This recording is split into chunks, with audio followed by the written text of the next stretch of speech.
على رسوله الكريم أما بعد فأعوذ بالله من الشيطان الرجيم بسم الله الرحمن الرحيم إنا أنزلناه في ليلة القدر وما أدراك ما ليلة القدر ليلة القدر خير من ألف شهر تنزل الملائكة والروح فيها بإذن ربهم من كل أمر سلام هي حتى مطلع الفجر۔ اللہ تبارک و تعالی اپنے کلام عظیم میں ارشاد فرما رہا ہے کہ بے شک ہم نے اس کو یعنی قرآن عظیم کو لیلۃ القدر میں نازل کیا، اور تم کیا سمجھو گے کہ لیلۃ القدر کیا ہے؟ لیلۃ القدر 1000 مہینوں سے زیادہ بہتر ہے۔ اس رات میں اللہ کے فرشتے زمین پر اترتے ہیں،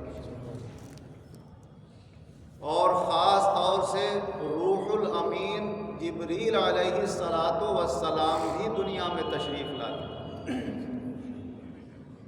اور یہ سب اپنے رب کی اجازت سے آتے ہیں، اور اللہ تعالیٰ کا ہر فیصلہ یہ دنیا میں لے کر اترتے ہیں، اور ساتھ ساتھ یہ سلامتی کی دعائیں کرتے رہتے ہیں یہاں تک کہ طلوع فجر ہو جائے۔ یہ لیلۃ القدر جس میں اللہ تبارک و تعالی نے قرآن عظیم نازل فرمایا، خاص طور سے اللہ نے یہ مبارک رات رمضان المبارک کے مہینے میں رکھی، اسی لیے اللہ تعالی نے فرمایا کہ اس رات کو ہم نے قرآن نازل کیا ہے، اور یہ رات رمضان میں ہوتی ہے تو قرآن رمضان میں نازل ہوا۔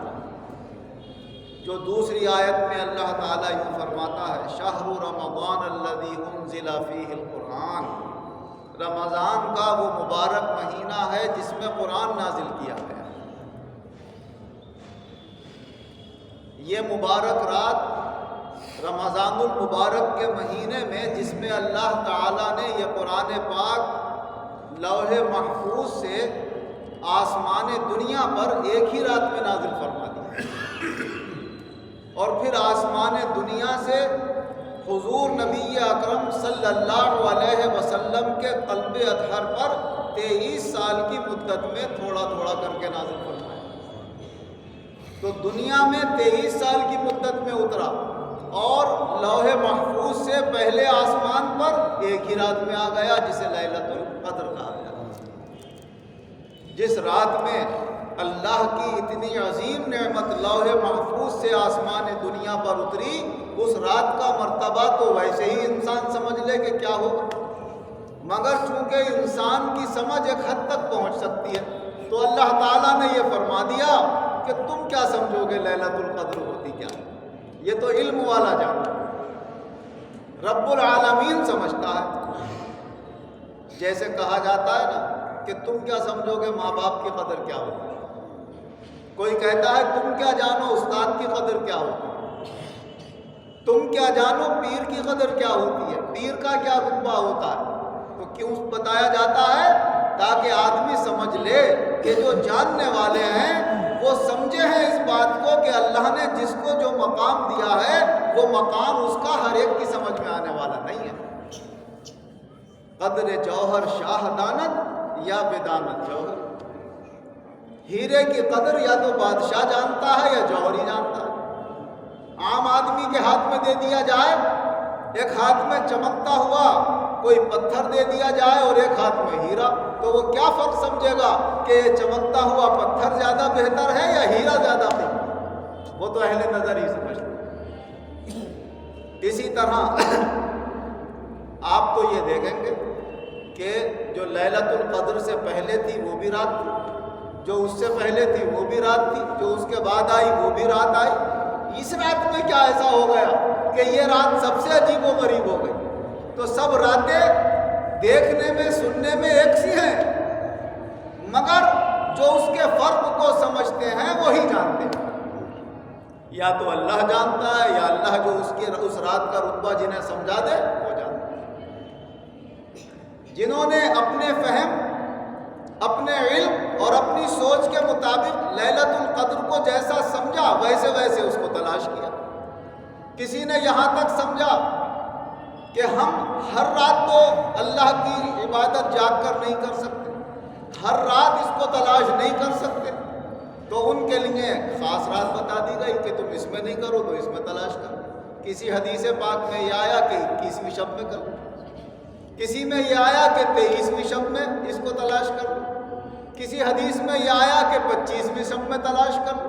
کسی حدیث میں یہ آیا کہ 27ویں شب میں تلاش کر لو، کسی حدیث میں یہ آیا کہ 29ویں شب میں بھی لیلۃ القدر ہو سکتی۔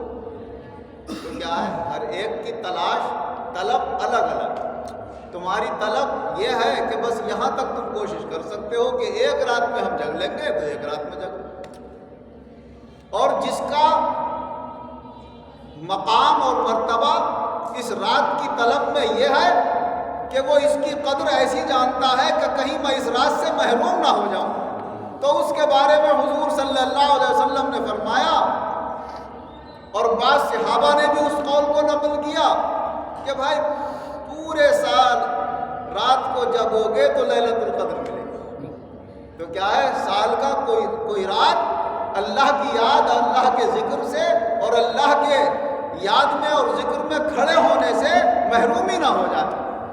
اور اتنی اس کی قدر اور اتنا رتبہ ان کے دل کے اندر بیٹھ گیا کہ کیا معلوم وہ سال کی کون سی رات ہو جائے جو لیلۃ القدر ہو جائے، لہٰذا ہم تو ہر رات تلاش کریں گے۔ جیسے کسی کی کوئی محبوب چیز ہو اور وہ گھر میں کہیں کھو جائے،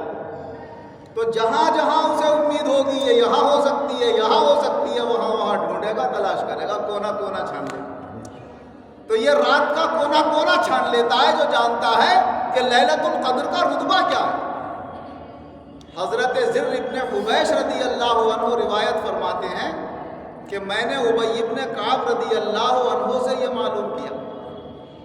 کہ حضرت آپ کے جو ساتھی ہیں، دوست ہیں، عبداللہ ابن مسعود رضی اللہ عنہ، وہ یہ فرماتے ہیں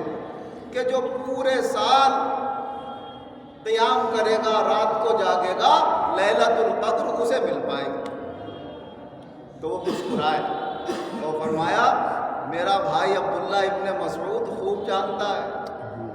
کہ وہ پورے سال میں نہیں ہوتی ہے، رمضان میں ہوتی ہے، اور وہ یہ بھی جانتا ہے کہ وہ رمضان کی کون سی شب ہے۔ فرمایا میں خدا کی قسم کھا کے کہتا ہوں کہ وہ 27ویں شب ہے، اور وما انہیں بھی پتا ہے،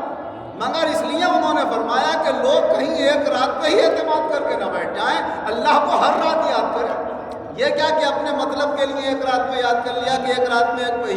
1000 مہینوں کی عبادت کا ثواب مل جائے۔ فرمایا وہ یہ چاہتے ہیں کہ میرے رسول کا امتی ہر رات یہ ثواب حاصل کرے، اور لیلۃ القدر کی نیت سے جب کھڑا ہوگا تو اللہ ہر رات اس کو وہ ثواب عطا فرمائے،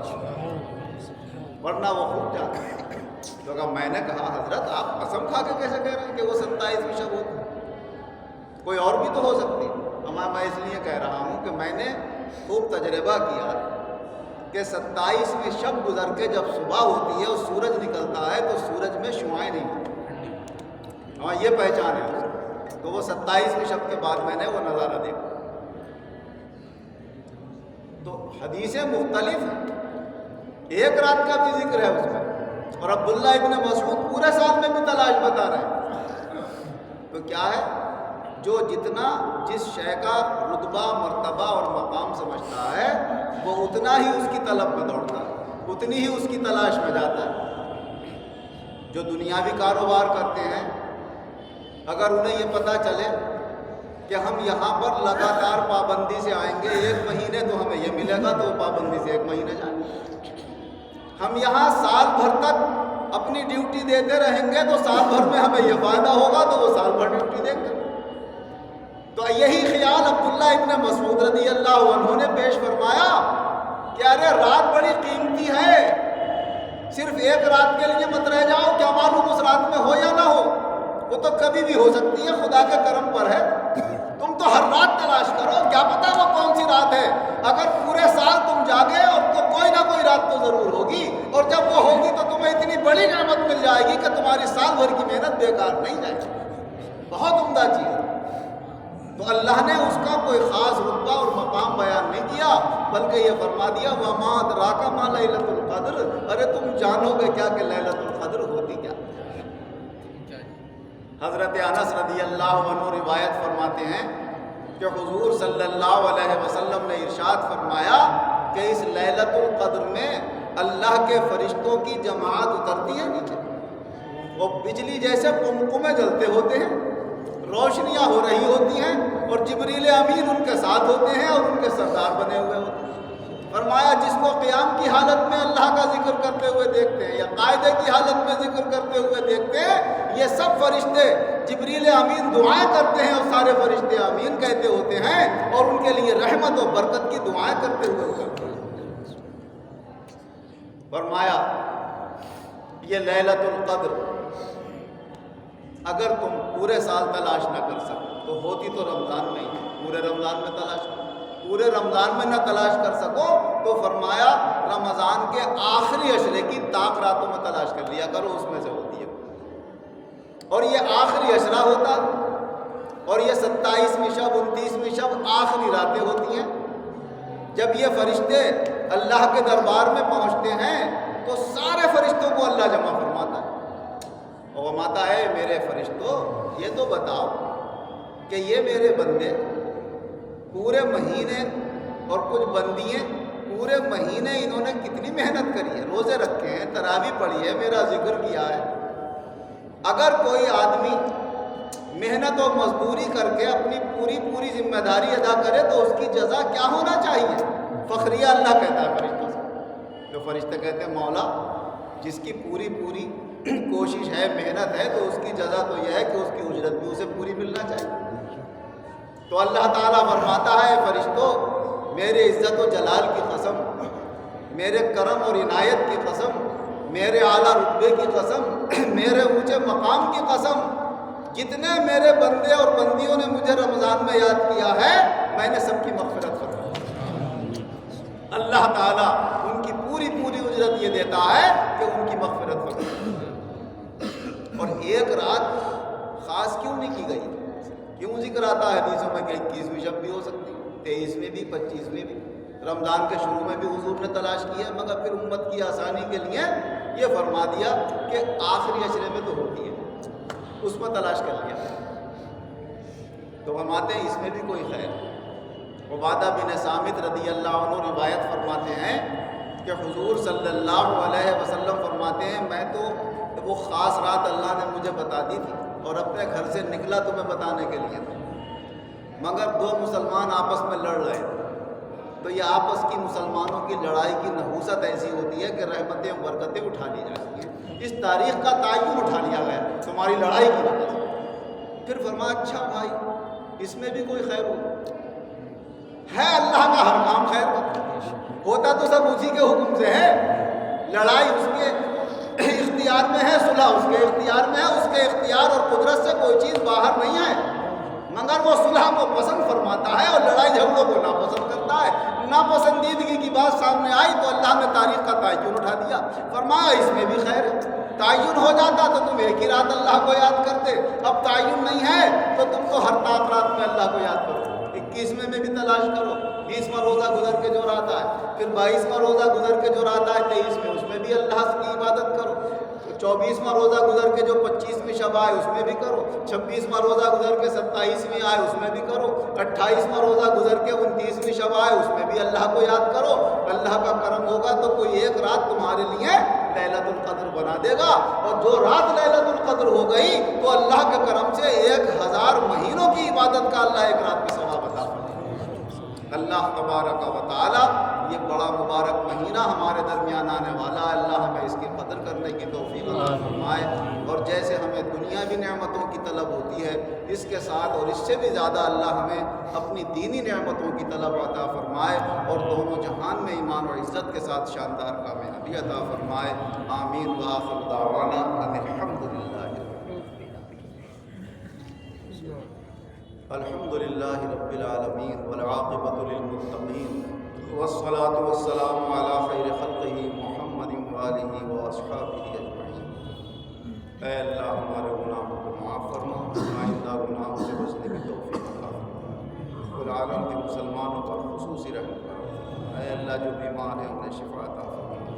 جو قرض دار ہیں انہیں قرضوں سے نجات عطا فرما، جو بے روزگار ہیں انہیں اچھے روزگار عطا فرما، جو برسر روزگار ہیں ان کے روزگاروں میں خیر و برکت و ترقی عطا فرما، سب کی الجھنیں پریشانیاں دور فرما، آئندہ بھی ہر طرح کی الجھن پریشانی آفت بلا اور مخلوق کے شر سے ہم تمام مسلمانوں کی اور ہماری سب نعمتوں کی حفاظت فرما،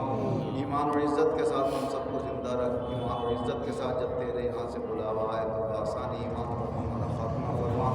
ایمان اور عزت کے ساتھ آخرت میں اللہ اپنے مقبول بندوں کے ساتھ ہمارا حشر فرما، آمین بجاہ النبی الکریم وصلی اللہ تعالی علی خیر خلقہ محمد